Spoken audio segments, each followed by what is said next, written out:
मैं सर्वेश कुमार पांडे। आज हम पहुंच चुके हैं बक्सर के प्रसिद्ध मेथोडिस्ट अस्पताल में, जो कि पूरे बिहार या आसपास के क्षेत्रों के लिए टीबी का शायद एकमात्र अस्पताल है जहां सर्पदंश किए हुए व्यक्तियों का भी इलाज किया जाता है। इस अस्पताल ने इस कोरोना काल में एक सराहनीय पहल की शुरुआत की है, जिसमें संभवतः यहाँ 18 ऑक्सीजन कंसंट्रेटर मशीन रखे हुए हैं, जिससे लोगों को मुफ्त में ऑक्सीजन की व्यवस्था दी जा रही है और जिससे मरीजों के जान भी बचाई जा रही है। हमारे साथ उपस्थित हैं मेथोडिस्ट अस्पताल के medical superintendent doctor R K. Singh sir से हम अस्पताल के बारे में जानेंगे। सर, सबसे पहले तो ये बताइए कि आपके अस्पताल में कोविड के लिए क्या क्या व्यवस्था की गई?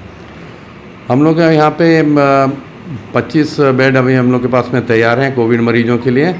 जो ऑक्सीजन बेड्स हम लोग के यहाँ पे हैं, कोविड केयर सेंटर हम लोगों ने यहाँ पे बनाया है, आइसोलेशन वार्ड है, सारी दवाइयाँ हम लोग के यहाँ पे कोविड की उपलब्ध हैं, ऑक्सीजन सिलेंडर्स भी हैं और ऑक्सीजन की कमी जो महसूस की जा रही थी तो उसके देखते हुए हम लोगों ने ऑक्सीजन कॉन्सेंट्रेटर्स मंगाए हैं, जो 18 हम लोग के पास में आए हैं।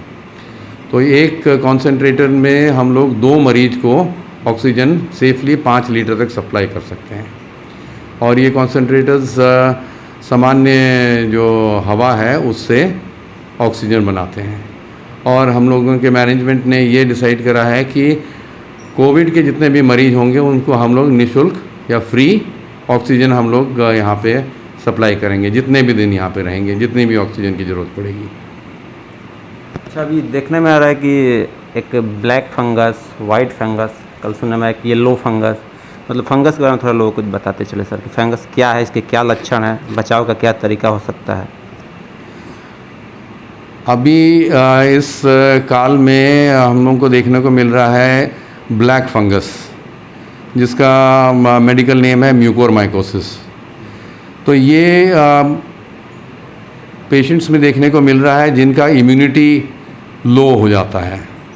जैसे कोविड के मरीजों को स्टीरॉइड्स दिया जाता है तो उसके वजह से होगा, एक्सेस में स्टीरॉइड चला जाता है तो उसके वजह से इम्यूनिटी डाउन हो जाता है। या फिर जो पेशेंट्स और बीमारियों से ग्रसित हैं, जैसे डायबिटीज़ मेलाइटिस हो गया, हार्ट डिजीज़ हो गया, किडनी डिजीज़ हो गया, या उनको कोई कैंसर का बीमारी है या पहले से उनको एड्स का बीमारी है, तो ये सारे पेशेंट्स जो हैं ये ज़्यादा सब्सेप्टेबल हो जाते हैं ब्लैक फंगस या म्यूकोरमाइकोसिस के लिए। अब इसमें हम लोगों को देखना पड़ता है कि पेशेंट को कॉन्स्टेंटली एग्जामिन करके देखना होता है कि जैसे नाक के चारों तरफ छिद्रों में कालिक सी दिखती है, मुंह खोलते हैं तो उनके तलवे में, जीभ में या गाल में कहीं कहीं पे कालिक दिखती है या गले में दिखती है। तो इन सब चीज़ों का ध्यान हम लोग को रखना चाहिए। और इसके बचाव के तरीके ये हैं कि जो ऑक्सीजन ट्यूबिंग्स हैं वो हम लोग को कॉन्स्टेंटली हर मरीज़ में बदलना चाहिए। जो ऑक्सीजन कॉन्सेंट्रेटर्स हो गए या ऑक्सीजन सिलेंडर्स हो गए, उसमें जो पानी होता है उसको कॉन्स्टेंटली हम लोग पानी को चेंज करें और स्टेराइल डिस्टिल वाटर हम लोग उसमें इस्तेमाल करें। टैप वाटर या आरओ का पानी उसमें इस्तेमाल नहीं करेंगे हम लोग। तो ये तरीके हैं कि हम लोग इस चीज़ का हम लोग बचाव कर सकते हैं। और इसका ट्रीटमेंट है कि